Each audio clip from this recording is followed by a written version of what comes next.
We begin our episode by acknowledging the passing of a figurehead within Ghost.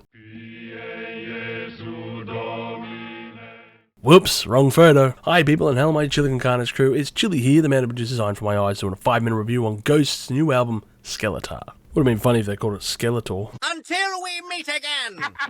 Now I distinctly remember when Ghost began as this group of nameless ghouls with Papa Emeritus fronting the band with a mission statement of taking down the false prophet. And who knew just 15 years later that they would achieve this goal? Good on you, Ghost. Ignoring the rumours on the internet that of course JD Vance took out the big dog himself, it was clearly due to the foreboding presence of his up and coming replacement that he stepped down in such a dramatic manner. And now we await the election of the new pope, the new guy, aka Papa V Perpetua.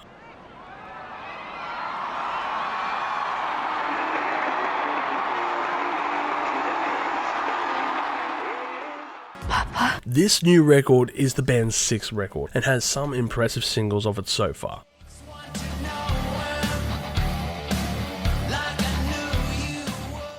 Lacrima, or Tear in Latin, is an absolute belter of a tune that reminds me of material off their debut album. You've all heard it and you know what I mean. Peacefield was another of these singles which contains a soaring crescendo and is the perfect opener for the album, as those guitar harmonies perfectly pair of course with the vocals that launch us into this new record. And lastly we have Satanized with its thick plotting bassline and foreboding message of course of possession. Each of these singles absolutely blew me away upon their release and sounded amazing. I had a good feeling coming into this record that the band were going to continue their winning formula and of course conquer the world eventually. Now while the band have shown us that they are indeed the maestros at hard hitting pieces, they have also shown a bit of a change within their sound as can be heard in small parts throughout the album, such as at the start of De Profundis Borealis, or From the Depths of the North when translated from Latin. This is another intense song that I feel is a standout of this record with its thick underpinning groove found in the rhythm section of the nameless ghouls of course that perform it, and it really helps ground this tune when you're listening to it. It certainly helps when the tempo goes into double time and kicks over towards the end, which is just an amazing build-up. Now I will say this about the middle of the album: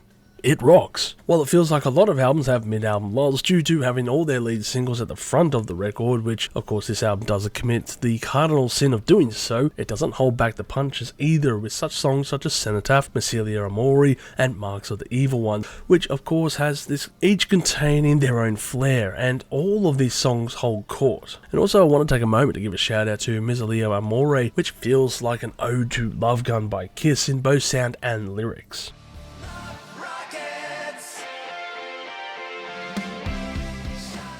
This record is one of precision, a honed sound. Now during this album's 46-minute runtime, there are very little wasted sections, if not any dead air on this album. I might say that the ballads of this album, Guiding Lights and Excelsius, didn't quite do it for me, but they weren't horrendous either, and I know that they're certainly going to have a fan base for them. And I wouldn't skip them on a playthrough either. They do sound alright, but it's just not to my style. But the band have hit their stride and found their groove ever since Meliora was released, and have been on a hot streak ever since, with this album added to their tally. This record contains some great tunes which shows the band's flair for a polished hard rock sound, even incorporating cowbells to the song Umbra, which I figured at first was a bit of a piss take at that joke, and I even wrote off the first half of that song as just another generic sounding cowbell kind of tune. But then the second half of this track starts and it gets proggy with synth and organ section breakdowns that really reminded me of Procol Harum, a band from the 60s, and of course that lush psychedelic 60s sound that is very famous with that band. Eventually we get hammered home by the bass line, almost making it one of the best tracks off this record. And to be honest, it was quite the turnaround when I was listening to this track.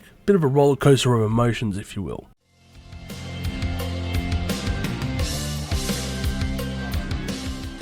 As always, this band and its record's existence will piss off the metal purists who constantly shit on Ghost for not being metal, because of reasons I guess. But in regards to the haters, well, fuck them. This band exists at the end of the day, and have garnered a fan base because they wrote great tunes, and this album is no different. Now, I'm not entirely certain about this next section, but I'm kind of curious if perhaps some of these tunes were leftover ideas from the previous record, as the album's artwork kind of does feel like a reflection of that design from a different perspective, and perhaps some of the songs feel a little bit in line with that sound. Still, I want to give a shout out to the design of the new record because the artwork is phenomenal. The stark comparison in a black on white, only contrasted by the colours within the mirrors on each side, and its rather pensive position is amazing. Each iteration of the band's discography has its own signature design to reflect an era of artwork within humanity itself, and this album is no different while retaining the band's iconic features. Overall, I'm going to give this album a score of 9.5 million chilies on the spicy scale, with my favourite tracks being Satanized, De Profundis Borealis, Marks of the Evil One, and Umbra. I'm calling it. This is going to be one of the albums of the year for sure. Well, it still is of course early days, and we're not entirely sure how many tracks off this record are going to become live concert staples. However, Satanized is going to be one of those tunes for sure, and it'll be added by the band and fans alike. I put money on that, it's a safe bet. Another aspect I found regarding this album was its production, which is nearly flawless. However, it did feel like the bass sections were higher than the other instruments, and made it feel like the bass guitar was at the forefront of a few of these songs. Maybe that's to do with the bass lines themselves and the instruments taking a bit more of a backseat in the areas, but this is how I perceive the record and its production anyway. I would be curious if you felt the same in regards to this point. Did you feel like the bass was a little bit higher on here? Did you feel like it was the most prominent instrument on the album? As always, make sure to listen to this album for yourself.